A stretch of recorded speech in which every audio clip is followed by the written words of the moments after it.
அம்மாநிலத்தின் நீர்வளத்துறை அதிகாரிகளுடன் ஆலோசனை மேற்கொண்டார். பின்னர் செய்தியாளர்களிடம் பேசிய அவர், தமிழகத்திற்கு 177 டிஎம்சி தண்ணீர் வழங்க வேண்டிய நிலையில் 400 டிஎம்சிக்கும் அதிகமான நீர் திறக்கப்பட்டிருப்பதாகவும், கடந்த ஆண்டு கர்நாடகாவில் அதிக அளவு மழை பெய்ததால் தமிழகத்திற்கு போதிய அளவு தண்ணீர் வழங்கப்பட்டதாகவும் கூறினார். கர்நாடக அணைகளுக்கு 25,000 கன அடி நீர் வந்து கொண்டிருக்கும் நிலையில் தமிழகத்திற்கு 3,500 கன அடி நீர் திறக்க வேண்டுமென காவிரி மேலாண்மை ஆணையம் உத்தரவிட்டுள்ளதை சுட்டிக்காட்டிய அவர், போதிய அளவு நீர் இருப்பு இல்லை என கூறிய போதும் காவிரி மேலாண்மை ஆணையம் அதனை ஏற்கவில்லை என தெரிவித்தார்.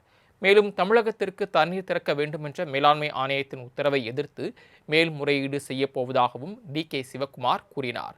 தமிழ்நாடு முதலமைச்சர் விஜயுடன் இரு மாநில நிலவரம் குறித்து தொலைபேசியில் பரஸ்பர ஆலோசனை செய்ததாகவும், இருவரும் அந்தந்த மாநில மக்களின் நலன்கள் குறித்து அக்கறையுடன் இருப்பதாகவும் கூறிய அவர், ஆகஸ்ட் 3ஆம் தேதி முதலமைச்சர் விஜய் கர்நாடகா வரவிருப்பதாக இருந்த நிலையில் தமிழக அரசியல் சூழல் காரணமாக அவரது வருகை இன்னும் உறுதியாகவில்லை என தெரிவித்தார்.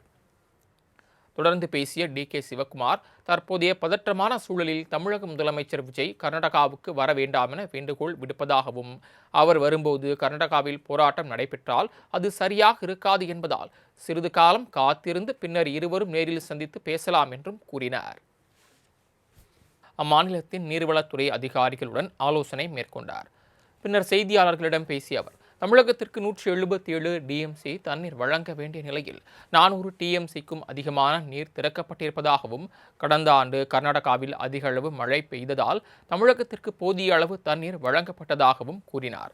கர்நாடக அணைகளுக்கு 25,000 கன அடி நீர் வந்து கொண்டிருக்கும் நிலையில் தமிழகத்திற்கு 3,500 கன அடி நீர் திறக்க வேண்டுமென காவிரி மேலாண்மை ஆணையம் உத்தரவிட்டுள்ளதை சுட்டிக்காட்டிய அவர், போதிய அளவு நீர் இருப்பு இல்லை என கூறிய போதும் காவிரி மேலாண்மை ஆணையம் அதனை ஏற்கவில்லை என தெரிவித்தார். மேலும் தமிழகத்திற்கு தண்ணீர் திறக்க வேண்டுமென்ற மேலாண்மை ஆணையத்தின் உத்தரவை எதிர்த்து மேல்முறையீடு செய்யப்போவதாகவும் டி.கே. சிவக்குமார் கூறினார்.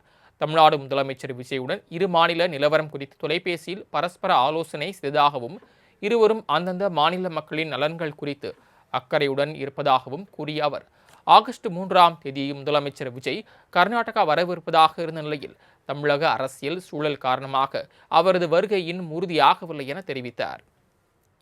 தொடர்ந்து பேசிய டி.கே. சிவக்குமார், தற்போதைய பதற்றமான சூழலில் தமிழக முதலமைச்சர் விஜய் கர்நாடகாவுக்கு வர வேண்டாம் என வேண்டுகோள் விடுப்பதாகவும், அவர் வரும்போது கர்நாடகாவில் போராட்டம் நடைபெற்றால் அது சரியாக இருக்காது என்பதால் சிறிது காலம் காத்திருந்து பின்னர் இருவரும் நேரில் சந்தித்து பேசலாம் என்றும் கூறினார்.